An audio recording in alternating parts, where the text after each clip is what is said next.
আজকে সাক্ষীর জন্য দিন ধার্য ছিল। ওনারা বিজ্ঞ আদালতে আজকে ওনাদের ব্যক্তিগত সমস্যার কারণে আসতে পারে নাই।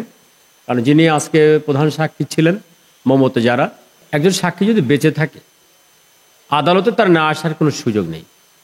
আদালতের কিছু প্রসেস আছে। প্রথমত, একটি মকদ্দমায় সাক্ষীর বিরুদ্ধে সমন ইস্যু করা হয়।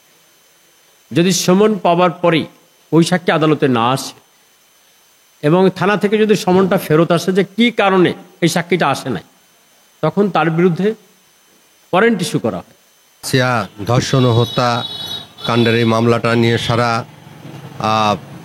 মাগুরার তথা সারা বাংলাদেশ অত্যন্ত অধীর আগ্রহে অপেক্ষা করছে যে এই খুনি ধর্ষক এদের কি বিচার হবে এবং বিচার কবে নাগাদ হবে। এবার হিরু শেখের কপাল খুলে গেল, কারণ আসিয়ার পক্ষে প্রধান দুইজন সাক্ষী তারা সাক্ষ্য দিতে আসে নাই। তাহলে কি সত্যি এবার হিরু শেখের কপাল খুলে গেল? এই বিষয়টি বুঝতে হলে পুরো ভিডিওটি দেখতে হবে। আর হিরু শেখের বিচারের কাজ কত দূরে গিয়েছে সব কিছু নিয়ে থাকছে এই ভিডিওটি। তাহলে দেরি না করে ভিডিওটি শুরু করা যাক। এই মামলাটা কনক্লুশন অব দি ট্রায়াল, একেবারে ট্রায়ালের শেষ পর্যায়ে।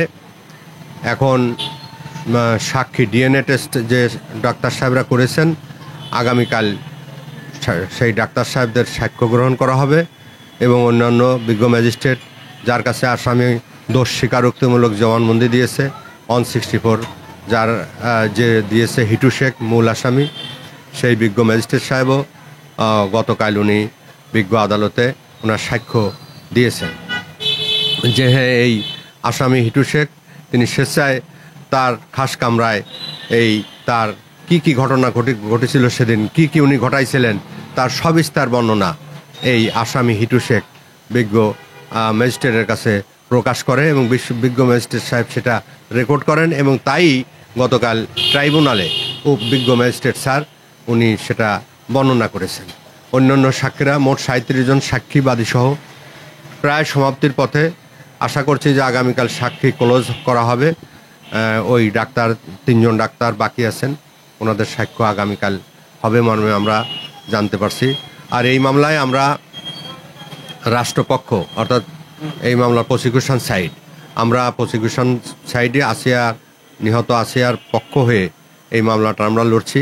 আমাদের দল বাংলাদেশ জাতীয়তাবাদী দল এর ভারপ্রাপ্ত মাননীয় চেয়ারম্যান জনাব তারেক রহমান সাহেব আমাদের 5 জন বিজ্ঞ আইনজীবীকে এই মামলায় লড়ার জন্য ওনারা নিয়োগ দিয়েছেন, যার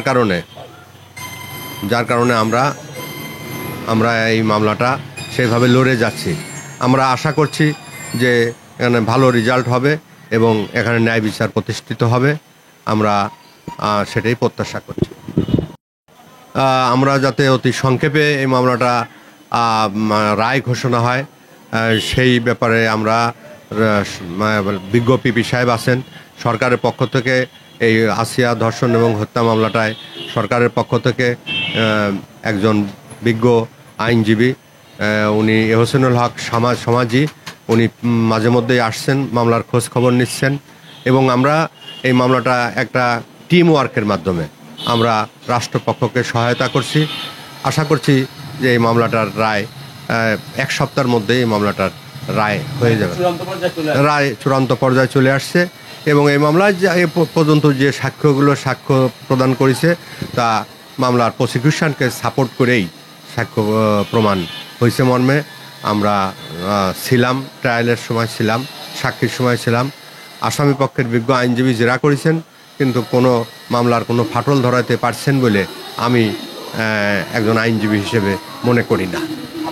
কোনো ফাঁকফোকর রয়েছে বা এতে কি প্রতীয়মান হয় যে 27 জন সাক্ষী প্রদানের পর কি প্রমাণিত হয়? না, এটা অবজারভেশন এবং জাজমেন্ট বিজ্ঞ আদালত দেবেন। তবে আমরা যেটা দেখছি এবং যেটা বুঝছি সেখানে আমাদের কাছে আদালতের কাছে যেটা আসছে, এখানে আসামি হিমসেলফ হু কনফেসড হিজ গিল্টনেস, তার দোষ স্বীকার, সে কীভাবে এই আসিয়াকে, এই মাসুম শিশু বাচ্চাটিকে কী নৃশংসভাবে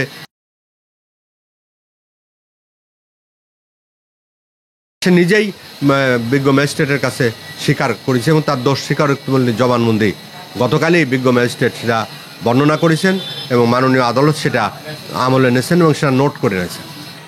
আজকে আসার কি সাক্ষীরা কেন আসলো? আসলো দুজন সাক্ষী, একজন সাক্ষীর মা, আমরা যেটা জানতে পেরেছি যে একজন ডাক্তার সাক্ষী, উনি ঢাকাতে আছেন, ওনার মা আইসিইউতে আছেন এবং এ কারণে উনি তার কাছ থেকে সরতে পারে নাই। আর একজন সাক্ষীর একজন রিলেটিভ মানে অসুস্থ, এই কারণে ওই দুজন সাক্ষী আসতে পারে নাই। তবে তারা নিশ্চিত করেছে যে আগামীকাল তারা আদালতে আসবেন, মাগুরায় আসবেন এবং সেখানে সাক্ষ্য দেবেন। অনেকে বলছে যে আসলে এত প্রমাণাদি থাকা সত্ত্বেও এত সাক্ষীর কেন প্রয়োজন? সাক্ষীর প্রয়োজন তো আছেই, যারা রিলেভেন্ট এবং যারা এই ঘটনা দেখছে, ঘটনা শুনছে, যারা ওই ভিকটিমকে হাসপাতালে নিয়ে গিয়েছিল, তারপরে হাসপাতালে 3-4টে হাসপাতাল চেঞ্জ করা হয়েছে। প্রথম মাগুরা, প্রথম স্থানীয় একজন মৌলানার কাছে নেওয়া হয়েছে, তারপরে মাগুরা হসপিটাল থেকে ফরিদপুর, তারপরে ঢাকা, তারপরে সর্বশেষ সিএমএইচ কম্বাইন্ড মিলিটারি হসপিটালে সর্বশেষ তার চিকিৎসা হয়। তো সেখানকার প্রত্যেকটা ডাক্তার এবং যারা নার্স ছিল এবং যারা ওই জব্দ তালিকার সাক্ষী ছিল তাদের সাক্ষ্য নেওয়া আইনে বাধ্যতামূলক। এ কারণেই সাক্ষ্যগুলো নিতে হচ্ছে। জি জি, আমরা কনক্লুশনের দিকে, ট্রায়ালের শেষের পর্যায়ে চলে যাব। হিয়ারিংটা আগামীকাল সাক্ষী যেটা, এটাও তো একটা হিয়ারিং, সাক্ষীকে নিয়ে সাক্ষীকে জেরা করা, এটাও একটা শুনানি।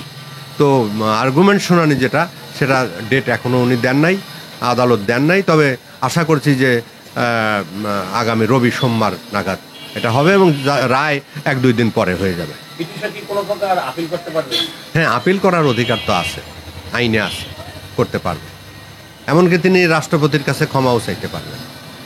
মাননীয় রাষ্ট্রপতি যদি ওনাকে ক্ষমা করেন, ক্ষমা হবে, ক্ষমা না করলে হবে না। এখন অ্যাকচুয়ালি এইটা জাজমেন্টের আগে তো এইভাবে আমরা সাবজুডিস ম্যাটারকে আমরা বলতে পারি না, কিন্তু আইনের যে সেইটে বলছি, আইনে ওনার কি হবে সেটা তো আমরা এখনও বলতে পারবো না, কারণ এটা আদালতের ব্যাপার। মাননীয় আদালত যেটা সিদ্ধান্ত করবে সেটাই হবে। যারা দেশ এবং দেশের বাইরে থেকে যারা ভিডিওটি দেখছেন তাদেরকে অসংখ্য ধন্যবাদ। শেখের বিচারের কাজ একদম শেষের দিকে চলে আসছে।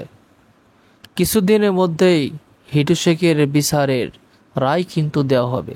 সেই বিষয়টি আসিয়ার পক্ষে আইনজীবী তিনি সুন্দরভাবে, চমৎকারভাবে জানালেন যে হিটু শেখ নিজে কিন্তু সব কিছু স্বীকারোক্তি দিয়েছে, এমনকি সব কিছু সুন্দরভাবে বিচারের কাজ চলছে। সামনে কিছুদিনের মধ্যেই এই বিচারের কাজের রায় কিন্তু জানানো হবে। আমরা আশা করি অবশ্যই এই কাজের সাথে যারা জড়িত অবশ্যই তাদেরকে সবার সামনে শাস্তি দিতে হবে। যে প্রকৃত আসামি, যে প্রকৃত দোষী, তাকে অবশ্যই শাস্তি দিতে হবে। আমরা সবাই কিন্তু, সাধারণ জনগণ সবাই কিন্তু এটাই চাই। আর আসিয়ার পক্ষে যে প্রধান 2জন সাক্ষী ছিলেন, তাদের নিজের পারিবারিক অসুস্থতার কারণে, নিজেদের সমস্যার কারণে তারা আসতে পারে নাই। তারা অন্য একটা সময়ে অবশ্যই তারা সাক্ষ্য দিবেন, কোনো সমস্যা নেই, অবশ্যই তারা সাক্ষ্য দিবেন। আর যারা ভিডিওটি দেখছেন অবশ্যই আপনাদের সুন্দর মতামত কমেন্টে জানাবেন।